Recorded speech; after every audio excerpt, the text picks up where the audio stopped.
Welcome to our next class to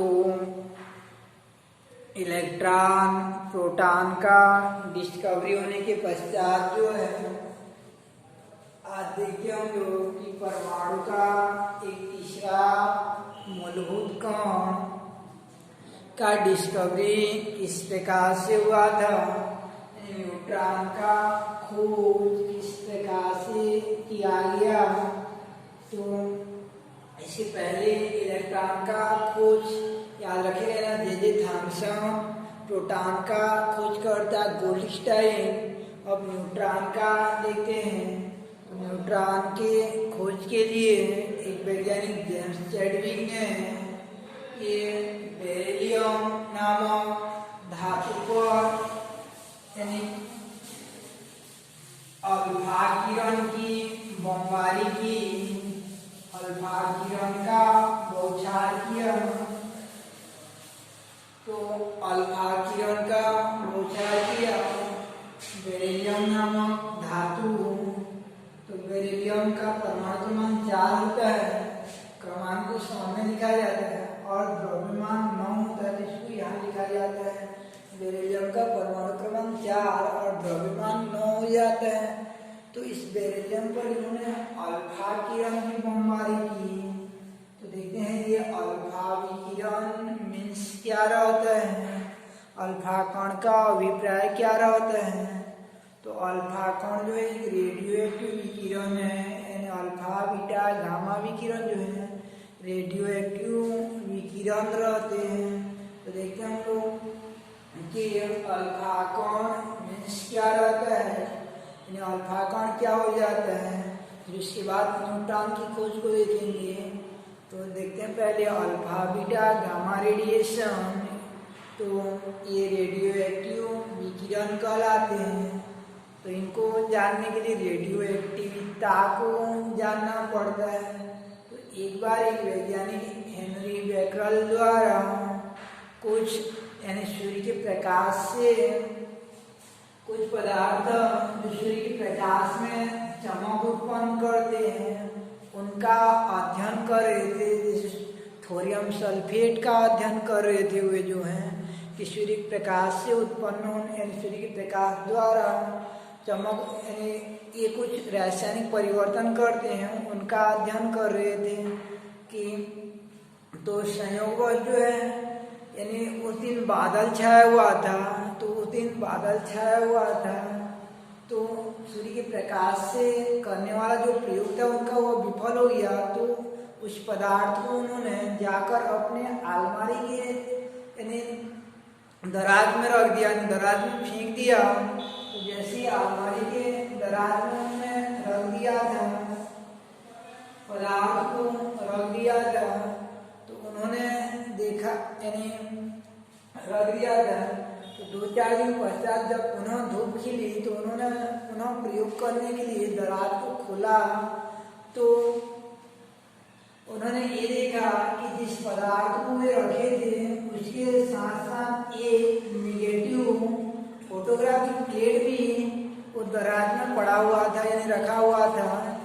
तो इन्होंने यह देखा कि ये फोटोग्राफिक प्लेट जो है यह कुछ परिवर्तन सा हो गया रहता है, यानी कुछ परिवर्तित हो गया रहता है। तो उन्होंने सोचा कि ऐसा कैसा हुआ रहेगा, कि ऐसा कैसा हुआ रहेगा।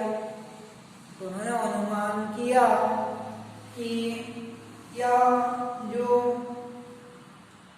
यानी पदार्थ जो अलमारी में रखा गया था प्रयोग न करके हो न हो वहाँ से कुछ न कुछ निकला रहेगा और फोटोग्राफी प्लेट को प्रभावित किया रहेगा, यानी कुछ न कुछ निकला रहेगा और ये फोटोग्राफी प्लेट को प्रभावित किया रहेगा।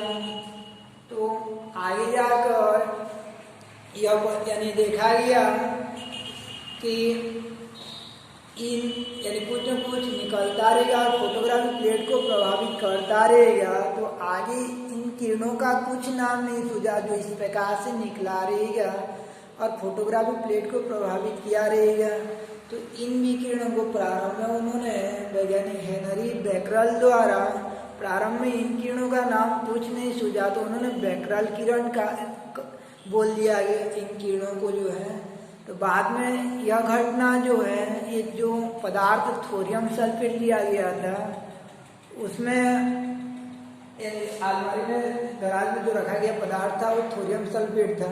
तो बाद में यह देखा गया कि यह अनेक पदार्थ जैसे रेडियम में, यूरेनियम में, नेपच्यूनियम में, इनमें भी ऐसा गुण पाया जाता है जो इस प्रकार का कुछ विकिरण उत्सर्जित करते हैं और ऐसा फोटोग्राफिक प्लेट को प्रभावित करते हैं। तो निकलने वाला इन अदृश्य किरणों को उन्होंने एक नया नाम दिया और इन किरणों को कहा गया रेडियो एक्टिव विकिरण कहा गया, यानी ऐसे किरण को रेडियो एक्टिव विकिरण कहते हैं। रेडियो सक्रिय रेडियो एक्टिव विकिरण कहा गया। तो इस प्रकार से और ऐसे पदार्थ जो रेडियो एक्टिव विकिरण उत्सर्जित करते रहते हैं उन्हें रेडियो एक्टिव पदार्थ कहते हैं और इनकी इस गुण को रेडियो एक्टिविता कहते हैं, यानी रेडियो एक्टिविता कहते हैं। तो इस प्रकार से ऐसे पदार्थ जो स्वतः ही विकिरण का उत्सर्जन करते रहते हैं, यानी ऐसे पदार्थ जो स्वतः ही विकिरण का उत्सर्जन करते रहते हैं उन्हें रेडियो एक्टिव पदार्थ कहते हैं और इनकी इस गुण को रेडियो एक्टिविता कहते हैं। तो इस प्रकार इन विकिरणों को रेडियो एक्टिव विकिरण कहा गया, निकलने वाला रेडियो एक्टिव विकिरण कहा गया। तो रेडियम जो हाथ में बांधने के लिए आता है उसमें भी जो चमक उत्पन्न होती है, याद रखे रहना, या देखे रहोगे आप लोग कि उसमें भी रेडियो एक्टिविता गुण पाया जाता है, इस कारण वो चमक उत्पन्न करती है। इसी प्रकार देखे रहोगे बाइक वगैरह में जो यानी नाम लिखा जाता है या नंबर प्लेट लगाया जाता है वहाँ भी रेडियम का यानी पेंटेड किया जाता है, तो वो भी उसी के कारण चमक उत्पन्न करता है, रेडियो एक्टिविता के कारण चमक उत्पन्न करता है। तो इस प्रकार निकलने वाले इन किरणों को रेडियो एक्टिव विकिरण कहा गया। तो इस रेडियो एक्टिव विकिरण लगभग बहुत से यानी ऐसे पदार्थ का खोज हो गया जिन्हें रेडियो एक्टिव यानी जिनमें रेडियो एक्टिव गुण पाया जाता है।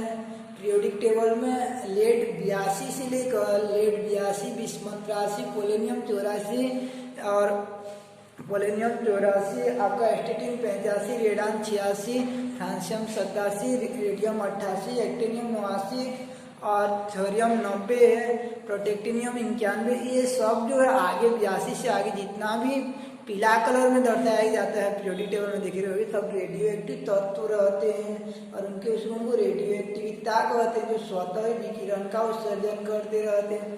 तो ऐसे पदार्थ जो स्वतः ही विकिरण का उत्सर्जन करते रहते हैं उन्हें रेडियो एक्टिव पदार्थ कहते हैं और उनके उस गुण को रेडियो एक्टिविता कहते हैं।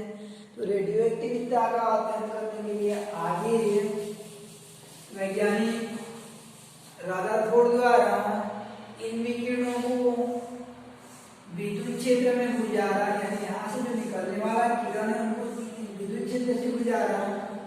तो ये धन और ऋण प्लेट भी गुजारा, तो कुछ जो है ऋण प्लेट धन प्लेट की ओर विक्षेपित हो जाते हैं, कुछ जो है धन प्लेट की ओर विक्षेपित हो जाते हैं, कुछ ऋण प्लेट की ओर विक्षेपित हो जाते हैं और कुछ अपने मार्ग में बिना विक्षेपण का सीधा निकल जाते हैं।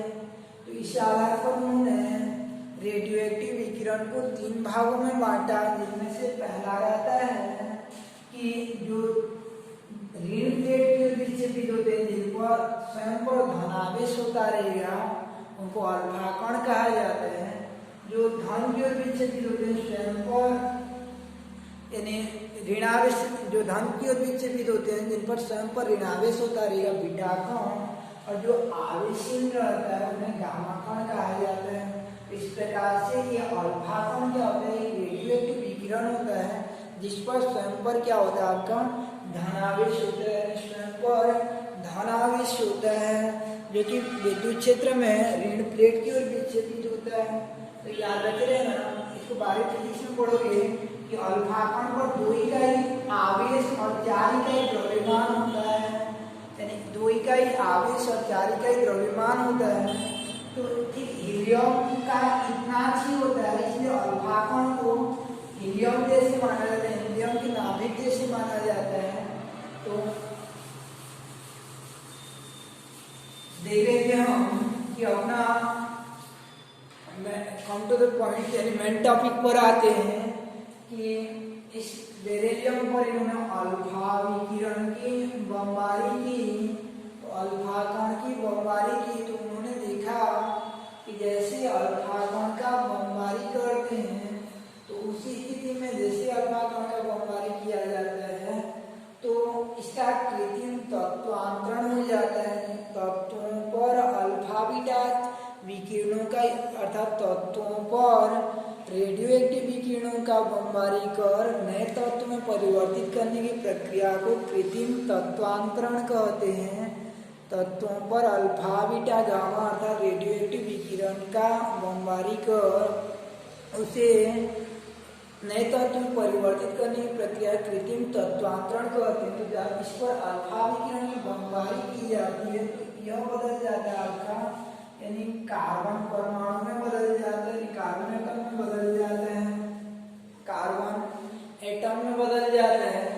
तो ये एक नाभिकीय अभिक्रिया होता है जिसमें अल्फा बीटा गामा और नाभिक भाग लेते हैं, नाभिकीय अभिक्रिया कहते हैं।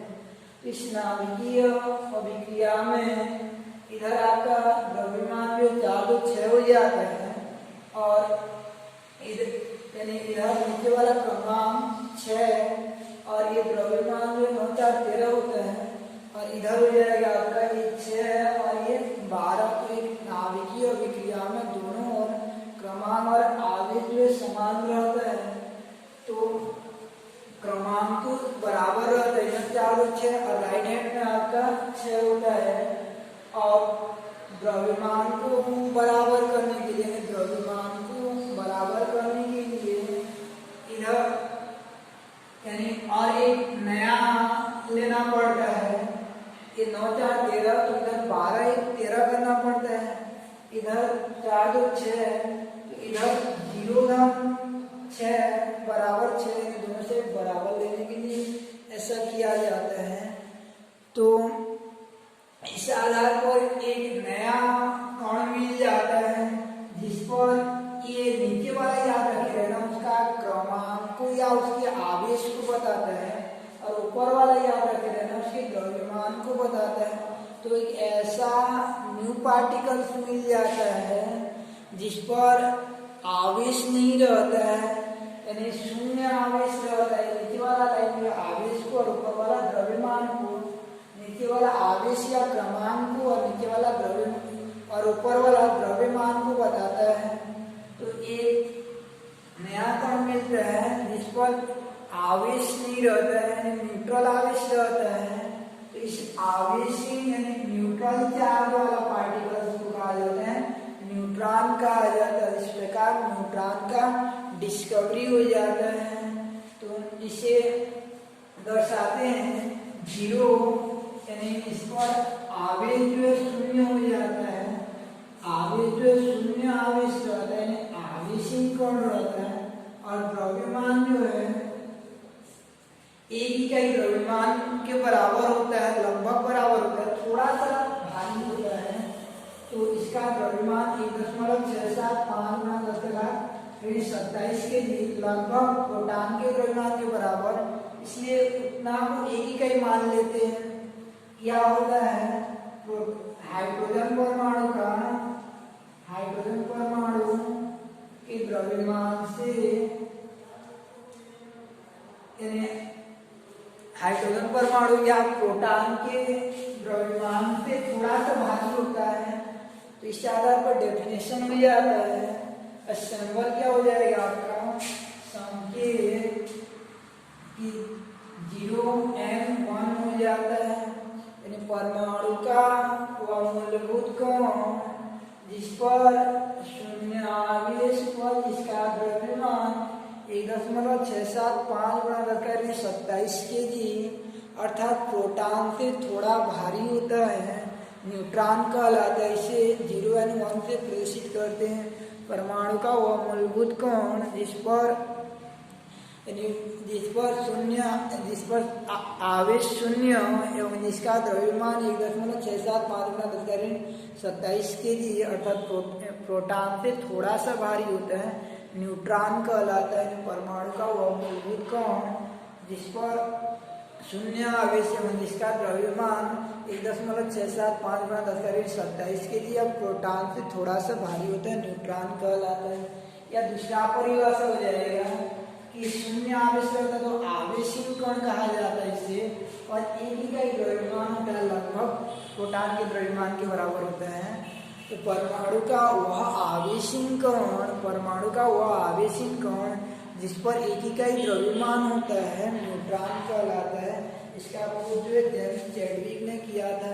तो इस प्रकार से ये आपका इलेक्ट्रॉन, प्रोटॉन और न्यूट्रॉन का खोज और उनका परिभाषाएं हो जाती हैं कि इलेक्ट्रॉन, प्रोटॉन और न्यूट्रॉन का खोज और उनकी परिभाषा हो जाती। तो आप देखें हम लोग न्यूट्रॉन परमाणु का वो मूलभूत कण जो परमाणु का वो मूलभूत आवेशित कण जिसका द्रव्यमान 1.67×10⁻27 kg या प्रोटॉन के से थोड़ा सा अधिक होता है आपका न्यूट्रॉन कहलाता है। इसका खोज जेम्स चैडविक ने किया था। तो ये था आपका न्यूट्रॉन। तो अब हम लोग ये खोज चुके हैं और उनका परिभाषा दे चुके हैं, उनका द्रव्यमान और आवेश को जान चुके हैं कि परमाणु के अंदर जो है मूलभूत कण इलेक्ट्रॉन, प्रोटॉन और न्यूट्रॉन रहते हैं, और उनका परिभाषा और द्रव्यमान को जान चुके हैं कि परमाणु के अंदर इलेक्ट्रॉन, प्रोटॉन और न्यूट्रॉन मूलभूत कण के रूप में पाए जाते हैं। पहले छोटा कण अणु माना जा रहा था, उसके बाद जो परमाणु, उसके बाद इलेक्ट्रॉन, प्रोटॉन, न्यूट्रॉन सबसे छोटा कण होता है ये माना गया। तो परमाणु का सबसे छोटा मूलभूत कण इलेक्ट्रॉन, प्रोटॉन, न्यूट्रॉन, परमाणु के अंदर इलेक्ट्रॉन, प्रोटॉन, न्यूट्रॉन पाए जाते हैं। यहाँ तक खोज चुके हैं।